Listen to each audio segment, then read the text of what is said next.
Vamos a comenzar con la emisión de SBC News y para hacerlo con la tradicional sección de las efemérides de la semana que nos va a contar acontecimientos muy importantes. Adelante, por favor.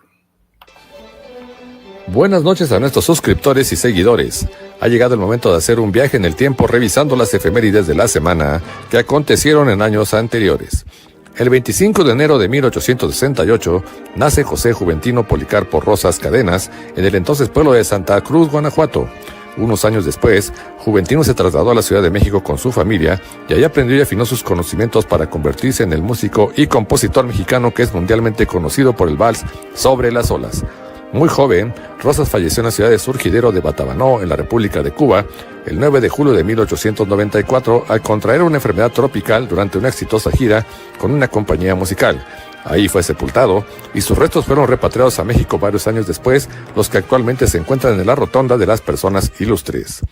El 26 de enero del año 2020 ocurrió un accidente aéreo en el que murió a los 41 años el jugador de básquetbol Kobe Bryant, a quien se le apodaba como The Black Mamba.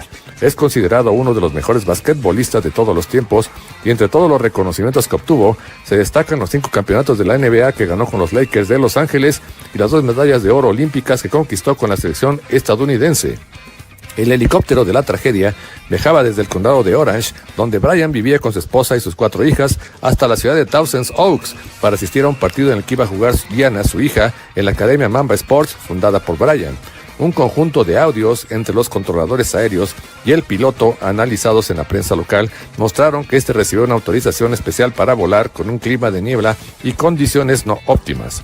Según se afirmó en varios medios, el motivo de Kobe para elegir este medio de transporte no era otro que esquivar las horas de tráfico por carretera y reducir así el impacto que suponía para sus lesiones físicas estar varias horas sentado en un automóvil.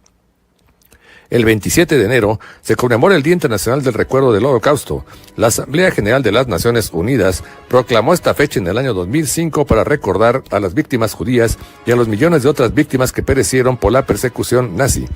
Ese día, pero del año de 1945, se logró la liberación del campo de concentración de Auschwitz por las tropas soviéticas, por lo que este año se conmemoran 80 años de dicha liberación. Desde su apertura como campo de concentración en 1940 hasta su liberación en 1945, alrededor de 1.300.000 personas fueron deportadas a Auschwitz. De ellas, 1.100.000 personas murieron.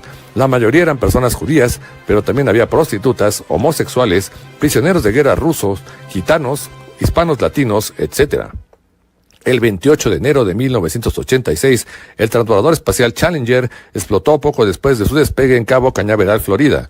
Ese día, el transbordador espacial inició un despegue accidentado por el frío de la madrugada que había azotado el cabo la noche anterior y que provocó que varios de los sellos de goma que aislaban los conductos de combustible de la nave espacial se cristalizaran, dando pie a una falla fatal de la que será la 10ª y a la postre última misión de este vehículo sideral. A bordo había 7 tripulantes. El ambiente festivo de las tribunas en el complejo de lanzamiento del Centro Espacial Kennedy, cuna de los grandes sueños estelares de los Estados Unidos, se tornó en desesperación 73 segundos después del despegue, en el que se desintegró la nave en un parpadeo y la convirtió en una bola de fuego y humo, siendo uno de los accidentes más recordados y difundidos en la historia de la carrera espacial mundial. Únicamente el módulo de la cabina permaneció intacto después de la explosión, aunque 2 minutos y medio después impactaría contra el mar desde una altura de 15 kilómetros a una velocidad de caída libre de 300 kilómetros por hora. Todos los tripulantes perecieron.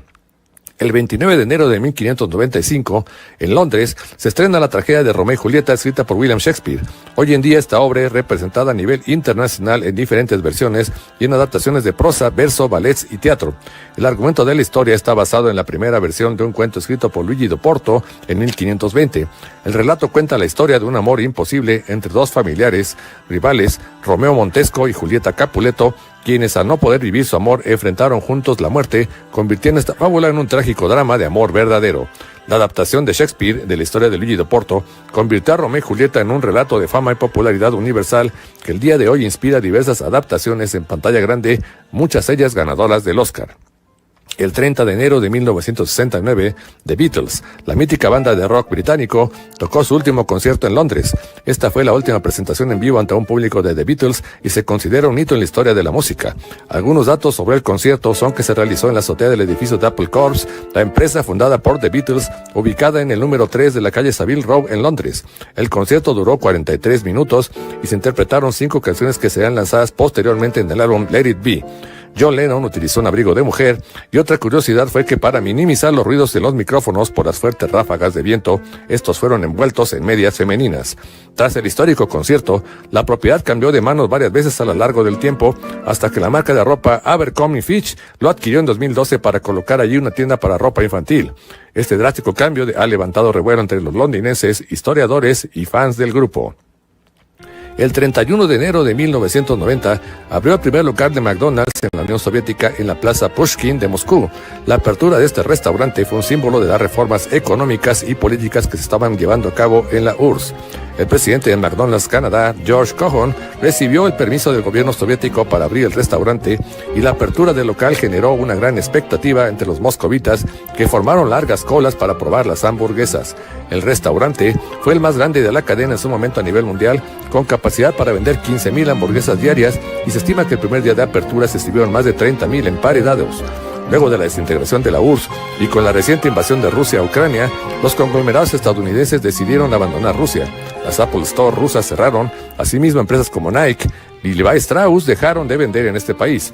Semanas después, McDonald's anunció que se suspendían sus operaciones y a los rusos se les informó que tenían una semana más de Big Macs antes del cierre y las filas alcanzaron longitudes no vistas desde principios de los años 90. Estas fueron las efemérides de la semana.